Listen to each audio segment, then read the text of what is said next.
Hi hello welcome to post 360. నేను మీ Murali Rapalli. YSRCP party తెగింపు గురించి కొత్తగా అందరు చెప్పుకుంటూ ఉన్నారు. అయితే వాస్తవాలను మనం గమనించినట్లయితే తెగింపు ఎప్పుడు ఉంది, కాకపోతే అవకాశం రాలేదు. కేసులతో కొన్నాళ్ళు భయపెట్టారు.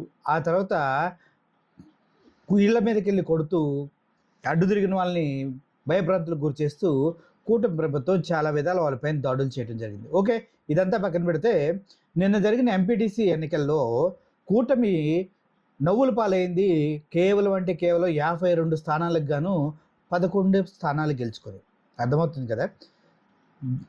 అదే వైఎస్ఆర్సీపీ అయితే దగ్గర 39 స్థానాలు గెలుచుకోవడం జరిగింది. జనసేన లింగ్ అంటూ ఒక స్థానం గెలుచుకోవడం జరిగింది.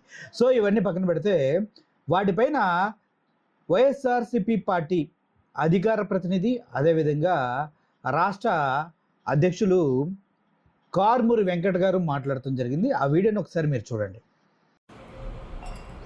ఎవడు కొడితే దిమ్మ తిరిగి మైండ్ బ్లాక్ అవుతుందో వాడే పండుగాడని చెప్పి పోకిరి సినిమాలో మహేష్ బాబు డైలాగ్ ఒకటి ఉంటుంది.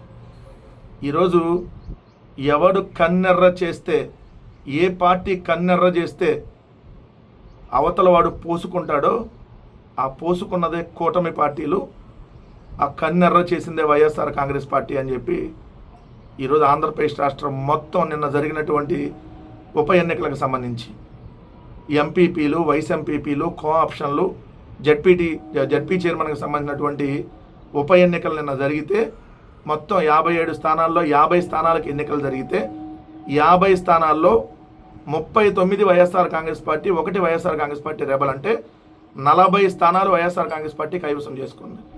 ఒక జడ్పీ చైర్మన్కి 1కి 1, ఎంపీపీలకి 24కు 18, వైస్ ఎంపీపీలకు 17కి 12 ప్లస్ 1 రెబల్ అంటే 13, కో ఆప్షన్ 8కి 8 అంటే 50కి 40 స్థానాలు.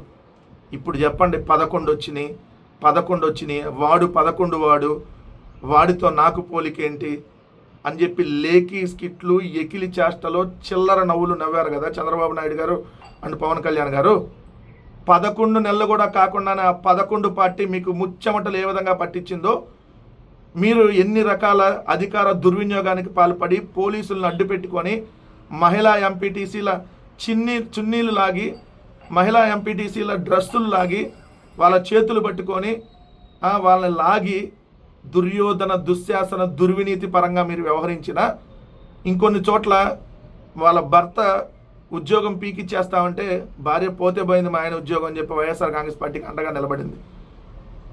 ఇంకో చోట అయితే భర్త మీద SC ST కేసు పెడితే భార్య బయటకు వచ్చి పెట్టుకోండి మా ఆయన కేసులు, ఇంకో 4 రోజులు జైల్లో ఉండొస్తాడు, అయినా నేను వైఎస్ఆర్ కాంగ్రెస్ పార్టీ జగన్మోహన్ రెడ్డి గారి వైపు ఉంటానని చెప్పి గిరా ఫ్యానుని తిప్పుతూ మరీ వైఎస్ఆర్ కాంగ్రెస్ పార్టీకి అండగా నిలబడ్డారు. అది వైఎస్ఆర్ కాంగ్రెస్ పార్టీ పవర్ అంటే. 164 వచ్చినాయి, 164 మంది ఉండి వాట్ ఈస్ ద యూజ్? అన్యాయంగా, అక్రమంగా అధికారంలోకి వస్తే ఇట్లానే ఉంటుంది. నీతిగా, నిజాయితీగా అధికారంలోకి వచ్చేవాడి జెండా పవర్ ఏంటి, ఆ సత్తా ఏంటో ఇదిగోండి వైఎస్ఆర్ కాంగ్రెస్ పార్టీ జెండా అని చెప్పి గర్వంగా చెప్పుకోగలుగుతా ఉన్నాం. చూశారు కదా కారుమూరి వెంకట గారు ఎంత క్లారిటీగా 11 అన్నారా, చివరికి 11 వచ్చినాయి మీకు కూడా ఇప్పుడు అంటూ ఎద్దేవా చేయడం జరిగింది. అంతే కదా, ఇప్పుడు ఎంపీటీసీ ఎలక్షన్స్లో కూడా కూటమికి 11 వచ్చినాయి. మరి ఇప్పుడు ఏమనుకోవాలి మనం? అట్లాగే ఉంటుంది. కర్మ ఈజ్ ఏ బూమరాంగ్ మ్యాన్, ఎప్పటికప్పుడు తిరిగి వస్తూ ఉంటుంది. సో ఇది మొత్తానికి ఎంపీటీసీ ఎలక్షన్స్లో వైఎస్ఆర్సీపీ పార్టీ ప్రభంజనం. కూటమికి మాత్రం గట్టిగా చెంప చెల్లుమనేలాగా సమాధానం చెప్పారు. అది విషయం. Thank you for watching this video. Murali signing off. Thank you so much.